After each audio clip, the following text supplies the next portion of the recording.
So hello everyone, welcome to my another video. Myself Shivang Koti. So in this video, we will study about the revised syllabus of CSIR NET and DBT. तो इसका जो syllabus है, हमें पता है कि जो पहले का CSIR NET का जो सिलेबस था उसमें हमारी सिर्फ 13 यूनिट्स आती थी. तो अब जो रिवाइज्ड हमारा सिलेबस आ गया है दिसंबर 2026 का, उसमें हमारा 14 यूनिट्स एड ऑन हो चुकी हैं. As you are watching 14 units इसमें एड ऑन हो चुकी है. तो अब इसमें जो हमारा जो यूनिट है वो है structure and function of biomolecules. Second one is cellular organization. Next one is fundamental processes. Next is cell communication and cell signaling. The next one is developmental biology. Next is system physiology. Plant की अलग है और animal की अलग है. Next is inheritance biology. Next is evolution and diversity of life forms. पहले वाले में evolution अलग और diversity अलग था, अब इसमें merge करके दे दिया गया एक ही यूनिट पे.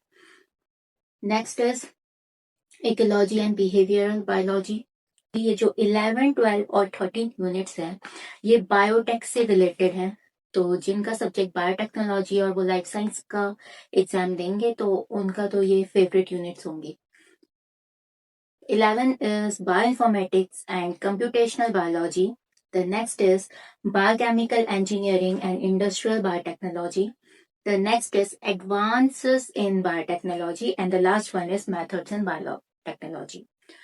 तो इन 14 यूनिट्स में से अगर मैं आपको सजेस्ट करूं कि आपको किस तरीके से पढ़ना चाहिए तो मैं यही बोलूंगी कि जो हमारी ये फर्स्ट की 4 यूनिट्स हैं ये आपकी बेसिक यूनिट्स हैं, तो इनको तो आप स्किप मत ही कीजिएगा. और अगर मैं कहूँ कि अगर आपको स्टार्टिंग करनी है अपनी CSIR नेट की प्रिपरेशन की तो आप स्टार्टिंग ही इन यूनिट से कीजिए.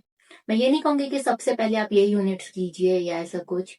इंटरेस्ट की भी बात होती है, लेकिन ये आपकी कोर यूनिट्स हैं. ये आगे चल के जितने भी आपके यूनिट्स आएंगे उनमें रिलेट करेंगी ये चीजें. तो अगर आप यहीं से इसको पढ़ते हुए चलेंगे तो आपके बेसिक्स पूरे क्लियर रहेंगे आगे के यूनिट्स के लिए. तो इसलिए मैं आपको यही सजेस्ट करूंगी कि आगे की 4 यूनिट्स को आप साथ लेते हुए चलिए. इनको पहले स्टार्टिंग में कीजिए. आप चाहे तो इनमें से 1-2 यूनिट्स भी कर सकते हैं, लेकिन अगर आपको ये ऑल इंडिया रैंक चाहिए अच्छी तो उसके लिए आपको ये यूनिट्स तो करनी पड़ेंगी. ये आपकी बेसिक यूनिट्स है. जो नेक्स्ट है, अगर मैं कहूँ डेवलपमेंटल बायोलॉजी के लिए, जो लोग जूलॉजी कर रहे हैं उनके भी एक सब्जेक्ट है ये डेवलपमेंटल बायोलॉजी, तो वो उससे रिलेट करके इसको भी कर सकते हैं. नेक्स्ट जो सिस्टम फिजियोलॉजी है उसमें से अगर मैं कहूँ तो आप दोनों में से एक को ही कर सकते हैं जिसमें आपको इंटरेस्ट होगा या जिसमें आपको लगेगा कि सिलेबस थोड़ा कम है और आप रिलेट कर पा रहे हैं, आप आसानी से कर लेंगे, तो आप दोनों में से एक भी कर सकते हैं. और बाकी ये जो 11, 12 एंड 13 यूनिट्स है इनमें से आप कोई एक यूनिट्स कर सकते हैं. जैसे कि अगर मैं सजेस्ट करूँ तो आप एडवांसेस इन बायोटेक्नोलॉजी को डील कर सकते हैं. बाकी के 11 एंड 12 अगर आप स्किप भी कर दे, अगर आगे चल के टाइम नहीं बचा तो आप स्किप भी कर सकते हैं. बाकी आप एक तो इसमें से कर ही लीजिएगा. तो आपको टोटल इनमें से 10 और 11 यूनिट्स आप कवर कर सकते हैं. उसमें से भी ये जो फर्स्ट 4 हैं इन पे तो आपको मेन फोकस करना है. यही आपकी कोर यूनिट्स हैं, यही आगे चल के सब में रिलेट करेंगी. तो अगर बेस्ट वे है, एक तरीका है कोई भी चीज को आगे बढ़ने का, इस प्रोसेस में आगे बढ़ने का, तो आप ये चारों से स्टार्ट कीजिए. उसके बाद आप बाकी यूनिट्स में आराम से आगे बढ़ सकते हैं.